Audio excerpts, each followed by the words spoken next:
Riley, have you ever been asked about Deron Rippey on the channel? We cover this kid all the time, but I can't recall if you've been on any of the videos yet. I might have done one video, but yeah, not regularly. So I'm excited to talk about Ron Ron. I love Ron Ron, one of my probably five favorite players in this class. Love it. Yeah, he's awesome. 24/7 has him as their 16th best player in the country. My co-host Carter Elliott would say he's way underrated at 16th in the country. I think he's a top 10 player, true five-star, arguably the best or second best true point guard in this class.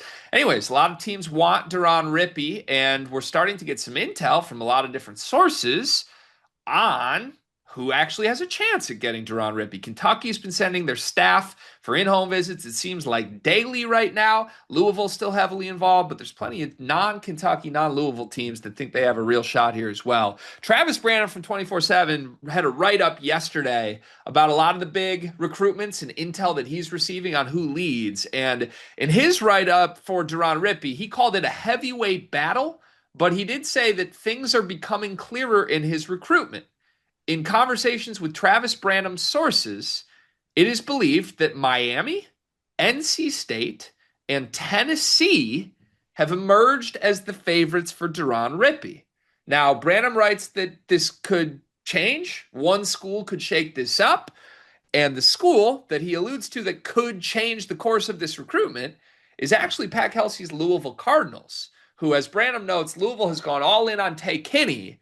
But domino effect here, if Tay Kinney chooses Kansas, which sounds increasingly likely, Louisville could swoop in, go all in on Deron Rippey, and basically swing Deron Rippey from a trio of Miami, NC State, and Tennessee as the teams to beat into Rippey being a Louisville Cardinal. Now, you may be listening to this and feel the way that I did as I was reading that last night. Where is Kentucky? Hmm. What? Travis Branham and 24/7 say that Miami, Tennessee, and NC State are the three teams to watch for Rippey, and that Louisville is the team that could change things? That completely conflicts with how Mark Pope's staff has been operating with Rippey. They have made him the priority. They've seen him in home like 3 times in the last week, and he keeps sending the entire staff. Meanwhile, look, conflicting sources here. Branham's great. I think all these sources are great. But while Branham says that's the trio to watch, we're getting updates from the Kentucky side of things. Jacob Polachek, friend of the show, is saying that the three schools that are coming up for Rippey in his world, per his sources, are Duke, Kentucky, and NC State. So no Duke and no Kentucky per Branham. Instead, Louisville could be the team that changes it. Duke, Kentucky, and NC State per Polachek. None of the other schools involved, and no Louisville. Is this just no one knows what's going on with Rippey? How do you square the conflicting reports on who leads for Deron Rippey Jr.? Well, do you know what those four schools have in common that Branham names? Miami, NC State, Tennessee, Louisville. What's that? Three stripes, Adidas schools.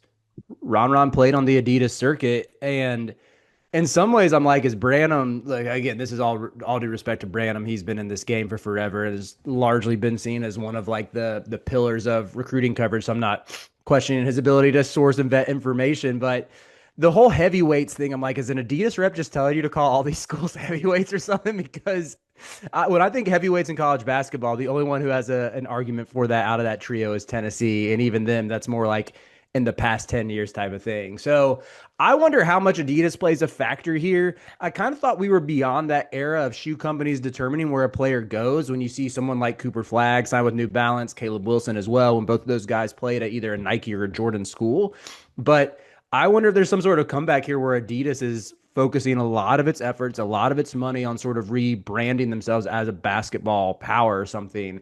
And that's where they're trying to heavily influence where Ron Ron ends up. But yeah, in terms of like Kentucky and Duke, these are two programs that in a much better place than you know, so a team like Miami or a team like NC State that are both rebuilding with new coaches. And I don't know, in terms of Duke, it just seems like to me in the Shire era that when they've zeroed in on a prospect, they usually get him. So it seems like I wouldn't discount him. The whole Kentucky angle is funny to me, just in terms of like Mark Pope and co are compiling a photo album of these in-home visits. But again, I want to rock with Polachek here, and I would not count Kentucky out by any stretch.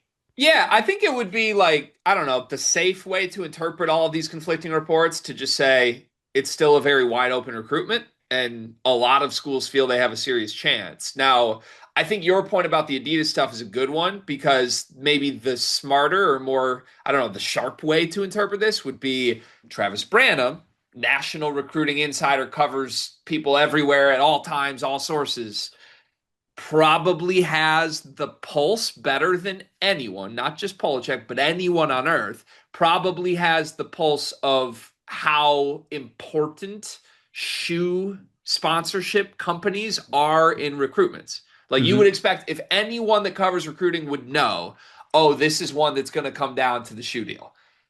Probably Branham would have the intel on that. Hmm. Now, Polachek, who also does phenomenal work, we gas him up all the time and talk about things he writes on the channel almost daily at this point. I don't think there's anybody out there that has a better pulse of how Kentucky feels than Jacob Polachek. So it is very clear, like just 1 + 1 = 2 here. Mark Pope has sent his entire staff in home for Rippey and his family and his school like 4 times in the last 10 days. Kentucky very clearly feels that this is a winnable recruitment. And Kentucky very clearly has him atop their board right now. I think that's Hmm. probably, other than Tyron Stokes, the number one guy that they want to spend resources on. So, yeah, it would scare me a little bit if I'm Kentucky and Branham is not mentioning you even. Oh boy, are we getting duped here a little bit? The Duke mention from Polachek is interesting because Shire was in home for Rippey the very first second that he could be when the new period started, and then it's been kind of quieter from Duke. We talked Hmm. about it yesterday that Kentucky seems to be going all in on Rippey while Duke is kind of just sitting back, like we made our pitch, let's see what happens. So I don't know. I don't know which one I believe to be more likely here. I certainly believe Kentucky thinks they're going to get Rippey, but I think that the Branham intel is probably really scary here. Let me ask you this, Riley. There's one team that was mentioned in both. Shouldn't that probably matter if two very different sources are both saying they're hearing one name and it's Will Wade's NC State Wolfpack? All right, this is like a peace treaty. I'm extending an olive branch to Duke fans. If UNC and Duke both want this kid and he goes to NC State, we need to come together to change something. Yeah, all of a sudden Will Wade's an actual threat if that Yeah, happens, right, right?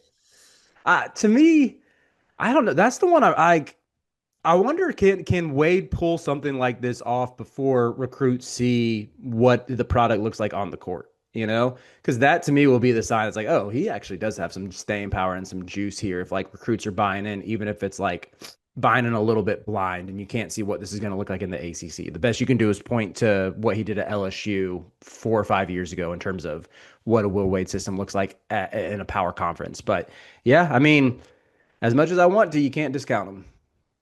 Yeah. Yeah, I hear that. Um, I I feel like it's ominous that NC State's on both. I really do. And I am just an idiot. So just ignore everything I'm saying. But like as the guy that likes to do the conspiracy theory, like puzzle pieces together, try and predict where the stuff is going, I would make a major note that two very opposite sources that are reporting basically polar opposite things are both in unison that NC State is serious here. That might be the truth. And these are two reporters I really respect the work of. I would tend to believe everything they say is gospel. If everything they both are hearing is gospel, then Rippey may choose NC State here. It'll be interesting to see. Um, he's a player that caliber wise, I would lean with Polachek's list, right? Hmm. Why would this kid not be blue blood bound? I Right. don't get it. So it must either be Adidas or he goes to the schools we think are really deserving of Deron Rippey. So we'll see. Stay tuned. A lot more Deron Rippey coverage to come. Mark Pope, as we speak, is probably sending his entire grad assistant staff to chase him down at the playground. Do we know what happened to the cat? What do you mean? That photo, the first Rippy in-home visit with the staff, he's holding a cat that they brought. Oh, I didn't see that. You didn't see this photo? No, they wait. You're telling me they brought a cat to try They to get brought him a to come to Kentucky? they brought a cat. I'm like, did they let the cat? Did they? Is that supposed to be part of a pitch to go to Kentucky? Like, here's a cat. We're Let cats. me. I'm sending you. I can't believe you haven't seen this. It was on September 8th, the in-home visit. He has the whole staff there, and Ron is like front and center holding a cat. Riley, to be clear, had I seen this, I would have dropped everything for the entire week. We would have had no shows. I would have needed to process this. I just sent it to you. He Oh my literally has a God. cat in the middle. Like, do you think did they leave the cat with them? They got back to Lexington and realized, like, oh shoot, we weren't supposed to leave the cat. This cat belongs to someone above them No, in the that's got to Kentucky. just be his cat. Got to You be think it's his his? cat. It's just Okay. got to be Ron's family cat. Yeah, okay, that's fair. Yeah. Yeah, that's my Honestly, interpretation. that's like pretty good branding on their part to say, hey, you got a cat, like bring the cat in the photo. Yeah. I Yeah, respect it. let's be the cats. Yeah, why not? We're a family here, right? I'm in your living room. You can be in my living room. Bring the cat. Yeah, I this is gonna be fascinating. I will end with this. Okay. Okay, how do I word this? If like it's clear what Kentucky is doing here, right? You agree with me. Kentucky thinks they're getting Deron Rippey and is pouring all their time and attention into it. Hmm. I think that's what's happening here. If that happens and Branham is right and Kentucky's not even a school to watch in this, that's going to be a major jumping off point to have a conversation about Mark Pope. And I don't think that's a stretch. Like, he's done a great job, Hmm. but we're talking prep recruiting. Mark Pope thinks he is in it for Deron Rippey. Kentucky sources agree. Like, where do you think that's coming from? It's coming from Mark Pope expressing confidence that, yeah, we're getting this guy. If Branham's right and Kentucky's not even in this, we got to have a discussion about what the hell Mark Pope sees that nobody else saw, right? Yeah, yeah. I think ha, when's it, have they missed out on a prospect like this before though that they invested all that they went all in? I think it's also new. I don't think Mark Pope was recruiting the high school class last year like this, really, other than Jasper, who was an in-state kid, and he ended up getting him. So Yeah, yeah. I'm trying to think to where I wouldn't like press the panic button, but it's fair to question the process a little bit losing on Rippy would not be the panic. It would be if you aren't why, even in consideration. yeah, like why are you so confident in this? Mm-hmm. What is your staff picking up that no one else is? So, but Mm-hmm. again, it's just as likely that he goes to Kentucky and Mark Pope's right and the Yeah. national analysts are wrong. So we'll see. This is officially probably my number two recruitment that I'm excited to see play out. Between this and Tyron Stokes, there's a lot of mysterious moving parts.